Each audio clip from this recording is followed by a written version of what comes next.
बिस्मिल्लाहिर्रहमानिर्रहीम।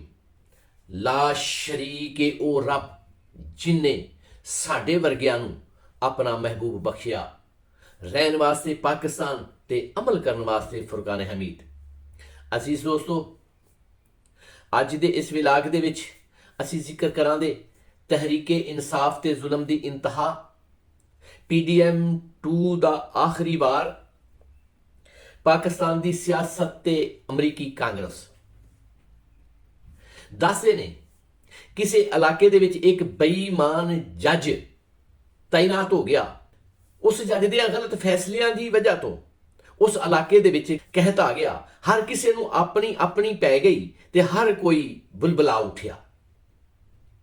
इसे तरह ही उस इलाके दे विच कुछ मरासियां दे घर भी सन। एक मरासी ने सोचिया कि इस भुख दे नाल मरन नालों बैटर है, चलो कोई डाका मार लो, कोई चोरी करके अपना चाला ते चलाओ। उन्हें जदों सोचिया कि मैं चोरी कीती, डाका मारिया किसी चौधरी दे घर ते फड़िया गया ते उन्हां ते फड़ के कां बनाने, उन्हां ते फड़ के जुत्तियां मारनियां ने। चलो इस तरह करने आ, किसी अपने घर ही किसी माड़े घर ही चोरी कर लेने आ। उन्हें गौर करके अपने ही एक मरासी भरा दे घर का इंतखाब कर लिया चोरी करने वास्ते। वो मरासियां दे घर लुटन वास्ते गया तो उन्हां दे पहले ही बूहे खुले सन। जिवें उहदे घर भुख भंगड़े पांदी सी, इसे तरह ही उन्हां दे घर भी भुख भंगड़े पा रही सी। मरासी जू ही उन्हां दे अंदर इंटर होया ते अगों घर वाले जाग पे। जू ही उन्हें वेखिया कि साडे घर दे विच कोई इंटर होया तो वह उठ पे, वो जाग पे ते फौरी तौर ते चोर जिहड़ा वे बाहर निकलिया। वो भी बाहर निकले, वेड़े दे विच एक दरखत सी, फौरी तौर ते चोर जिहड़ा वे वो दरखत दे उत्ते चढ़ गया। रात दा समा सी, हनेरा सी। घर दा मालक बाहर निकलिया, झोली उठा के आसमान वाल मुंह करके दुआ करन लगा, या अल्लाह, अज जेकर तू सानू कुछ दिता हुंदा, जेकर कुछ नवाजिया हुंदा ते साडा भरा साडे घरों खाली ते ना जांदा ना। ये गल सुन के, क्योंकि उत्ते दरखत दे भी मरासी चढ़िया होया सी, उन्हें आख्या, मेरे बंदे मंग अज जो मंगना चाहना है। थल्ले भी मरासी सी। मरासी ने आख्या, जेकर अज तू एटा ही मेहरबान हो गए हो यजमान ते कुड़ी दा रिश्ता ही दे छड्डो। उत्ते फिर मरासी सी। मरासी ने आख्या, चल अपने घर ही कर लै, मैं रब हां, मैं बख्श दियांगा। ते अजीज दोस्तों, जुल्म दी इंतहा वेखो कि किड्डी ये शर्म वाली गल है।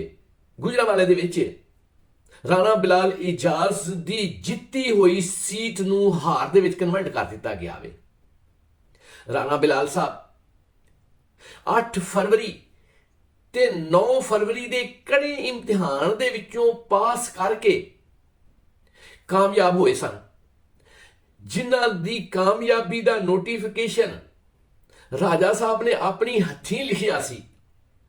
हालांकि उन्हां नूं पहिलां भी हरान वास्ते सारे यतन कीते गए सन। 1000 वोट जैली पान दे नाल 7000 वोट जिहड़ा वे PTI दा उन्होंने रिजैक्ट किया गया। ਉਹਦੇ बावजूद ਜਦੋਂ ਉਹ 9 फरवरी आम 47 भी लैन ਦੇ ਵਿੱਚ कामयाब हो गया तो ਉਹ असैम्बली ਦੇ ਵਿੱਚ आ गया, ਉਹਨੂੰ नोटिफिकेशन जारी कर दिता गया। राणा बिलाल साहब ने स्पीकर, डिप्टी स्पीकर ते वजीर आजम के लिए भी वोट कास्ट किया। सिर्फ ये वास्ते ही नहीं, राणा बिलाल साहब ने सदर पाकिस्तान वास्ते भी अपना वोट कास्ट किया। इन्ने चिर नूं कुछ लोगों को ख्याल आया, ये की ज्यादती कर बैठी हाँ, ਇਹਦੇ ਕੋਲੋਂ सीट खोई जाए। उन्होंने वो यतन किया, नवे सिरे उस हल्के नूं खोलिया जिथे पहला 7000 वोट गलत करार दिता गया सी, उत्थे 10000 का होर इजाफा कर दिता। 10000 17 कुल 17000 वोट तो ज्यादा उन्होंने रिजैक्ट करके ते मुदस्सर कयूम साहब नूं जित दा परवाना जारी कर दिता। जिथे अन्नी पीवे ते कुत्ती चट्टे, उथे इहो ही हाल हुंदा है ते यह हाल किदों तिकर इस तरह हुंदा रवेगा। PDM 2 दा ख्याल है कि तहरीके इंसाफ दे नाल इन्ने जुल्म करो, इहदे नाल इन्नी ज्यादती करो कि इहनूं मजबूर कर दिओ कोई 9 मई जैसा वाकया करने वास्ते। 9 ਮਈ ਦੇ ਵਾਕਿਏ ਨੇ ਤਹਿਰੀਕੇ ਇਨਸਾਫ ਦੀ ਹਈਅਤ ਬਦਲ ਕੇ ਰੱਖ ਦਿੱਤੀ। ਹਾਲਾਂਕਿ 9 ਮਈ ਦੇ ਵਾਕਿਆ ਦੇ ਵਿੱਚ ਤਹਿਰੀਕੇ ਇਨਸਾਫ ਦਾ ਕੋਈ ਕਸੂਰ ਨਹੀਂ ਸੀ, ਲੇਕਿਨ ਉਹਦੇ ਬਾਵਜੂਦ ਸਾਰੇ ਦਾ ਸਾਰਾ ਮਲਬਾ ਤਹਿਰੀਕੇ ਇਨਸਾਫ ਦੇ ਉੱਤੇ ਪਾਉਂਦਿਆਂ ਹੋਇਆਂ ਇੱਡੇ ਲਾਈਨ ਲਾਉਣ ਦੀ ਕੋਸ਼ਿਸ਼ ਕੀਤੀ ਗਈ।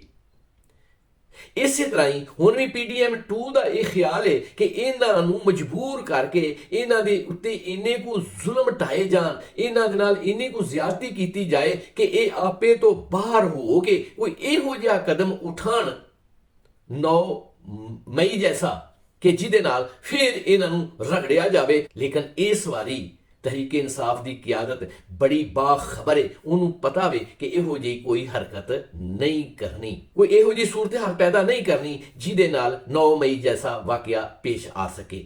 ਉਮੀਦ ਕੀਤੀ ਜਾਂਦੀ ਹੈ ਕਿ ਇਸ ਵਾਰੀ ਤਹਿਰੀਕੇ ਇਨਸਾਫ PDM ਨੂੰ ਇਹੋ ਜਿਹਾ ਕੋਈ ਮੌਕਾ ਨਹੀਂ ਦੇਵੇਗੀ। ਅਗਲੀ ਗੱਲ, ਪਾਕਿਸਤਾਨ ਦੀ ਸਿਆਸਤ ਤੇ ਅਮਰੀਕੀ ਕਾਂਗਰਸ। ਇਸ ਵਕਤ ਪਾਕਿਸਤਾਨ ਦੀ ਸਿਆਸਤ ਦੇ ਵਿੱਚ ਅਮਰੀਕੀ ਰੋਲ ਨੂੰ ਇਸ ਤਰੀਕੇ ਦੇ ਨਾਲ ਹਾਈਲਾਈਟ ਕੀਤਾ ਜਾ ਰਿਹਾ ਹੈ ਕਿ ਅਮਰੀਕਾ ਦੇ ਵਿੱਚ ਵਸਣ ਵਾਲੇ ਪਾਕਿਸਤਾਨ ਤੇ ਤਹਿਰੀਕੇ ਇਨਸਾਫ ਦੇ ਨਾਲ ਵਬਸਤਾ ਲੋਕਾਂ ਨੇ ਇਸ ਕੇਸ ਨੂੰ ਇੰਨਾ ਕੁ ਹਾਈਲਾਈਟ ਕੀਤਾ ਵੇ ਕਿ ਉੱਥੇ ਅਮਰੀਕਨ ਕਾਂਗਰਸ ਦੇ ਵਿੱਚ ਇਸ ਤਰ੍ਹਾਂ ਦੀ ਲਾਬਿੰਗ ਸ਼ੁਰੂ ਕਰ ਦਿੱਤੀ ਹੈ ਕਿ ਬਹੁਤ ਸਾਰੇ ਕਾਂਗਰਸ ਦੇ ਮੈਂਬਰ ਜਿਹੜੇ ਨੇ ਉਹ ਮਜਬੂਰ ਹੋ ਗਏ ਨੇ ਆਪਣੀ ਰਿਆਸਤ ਨੂੰ ਇਹ ਲਿਖਣ ਤੇ ਕਿ ਪਾਕਿਸਤਾਨ ਦੀ ਸਿਆਸਤ ਵਿੱਚ ਜਿਹੜਾ ਅਮਰੀਕਾ ਦਾ ਰੋਲ ਹੈ ਉਹਨੂੰ ਕਲੀਅਰ ਕੀਤਾ ਜਾਏ। ਡੋਨਾਲਡ ਲੂ ਨੇ ਜਿਹੜਾ ਚੰਨ ਚੜਾਇਆ ਹੈ ਇਹਦਾ ਵੇਰਵਾ ਕੀਤਾ ਜਾਏ, ਇਹਦਾ ਪਤਾ ਕੀਤਾ ਜਾਏ ਕਿ ਡੋਨਾਲਡ ਲੂ ਨੇ ਉੱਥੇ ਇਹ ਜ਼ਿਆਦਤੀ ਕਿਉਂ ਕੀਤੀ ਏ। ਅਮਰੀਕਾ ਦੀ ਇਹ ਸਿਆਸਤ ਨਹੀਂ ਕਿ ਉਹ ਜਮਹੂਰੀ ਮੁਲਕਾਂ ਦੀ ਜਮਹੂਰੀਅਤ ਨੂੰ ਖਤਮ ਕਰਕੇ ਕਿ ਉੱਥੇ ਆਮਰੀਅਤ ਨੂੰ ਮੁਸੱਲਤ ਕਰੇ। ਰਾਉਂਡ ਅਬਾਊਟ ਇਸ ਵਕਤ 50 ਤੋਂ ਅਬਵ ਕਾਂਗਰਸੀ ਮੈਂਬਰ ਜਿਨ੍ਹਾਂ ਨੇ ਇਹ ਖਤ ਲਿਖਿਆ ਵੇ ਆਪਣੀ ਗਵਰਨਮੈਂਟ ਨੂੰ ਕਿ ਇਹਦਾ ਹਿਸਾਬ ਦਿੱਤਾ ਜਾਏ, ਇਹਦਾ ਪਤਾ ਲਾਇਆ ਜਾਏ। ਪਾਕਿਸਤਾਨ ਦੀ ਜਮਹੂਰੀਅਤ ਨੂੰ ਤਸਲੀਮ ਕਰਨ ਤੋਂ ਪਹਿਲਾਂ ਇਸ ਬਾਤ ਦਾ ਵੇਰਵਾ ਕੀਤਾ ਜਾਏ ਕਿ ਇਹ ਚੀਜ਼ ਜਿਹੜੀ ਏ ਇਹ ਕਿਉਂ ਹੋਈ ਏ, ਇਹ ਅਮਲ ਜਿਹੜਾ ਵੇ ਉਹ ਕਿਉਂ ਹੋਇਆ ਵੇ। ਉਮੀਦ ਕੀਤੀ ਜਾਂਦੀ ਹੈ ਜੇ ਇਸੇ ਤਰ੍ਹਾਂ ਹੀ ਅਮਰੀਕਾ ਦੇ ਵਿੱਚ ਵਸਣ ਵਾਲੇ ਤਹਿਰੀਕੇ ਇਨਸਾਫ ਦੇ ਵਰਕਰਾਂ ਨੇ ਆਪਣਾ ਦਬਾਅ ਜਾਰੀ ਰੱਖਿਆ, ਅਮਰੀਕਾ ਦੀ ਗਵਰਨਮੈਂਟ ਜਿਹੜੀ ਏ ਉਹ ਮਜਬੂਰ ਹੋਵੇਗੀ ਇਹਦੇ ਉੱਤੇ ਗੌਰ ਕਰਨ ਦੇ। ਇਨਸ਼ਾਅੱਲਾ ਤਾਲਾ ਉਹ ਵੇਲਾ ਦੂਰ ਨਹੀਂ ਕਿ ਜਦੋਂ ਪਾਕਿਸਤਾਨ ਦੇ ਵਿੱਚ ਜਮਹੂਰੀਅਤ ਦਾ ਬੋਲ ਬਾਲਾ ਹੋਵੇਗਾ, ਗਰੀਬਾਂ ਦੀ ਆਵਾਜ਼ ਅਸੈਂਬਲੀਆਂ ਤੱਕ ਜਾਏਗੀ ਤੇ ਅਸੈਂਬਲੀਆਂ ਦੇ ਵਿੱਚੋਂ ਗਰੀਬਾਂ ਦੇ ਹੱਕਾਂ ਦੇ ਵਿੱਚ ਫੈਸਲੇ ਹੋਣਗੇ। ਮੇਰਾ ਇਹ ਵਲੌਗ ਜੇਕਰ ਪਸੰਦ ਆਇਆ ਹੋਵੇ ਤੇ ਇਸ ਨੂੰ ਸਬਸਕ੍ਰਾਈਬ, ਲਾਈਕ, ਸ਼ੇਅਰ ਕਰਨ ਦੇ ਨਾਲ ਬੈਲ ਆਈਕਨ ਨੂੰ ਵੀ ਦਬ ਦਿਓ। ਸ਼ੁਕਰੀਆ।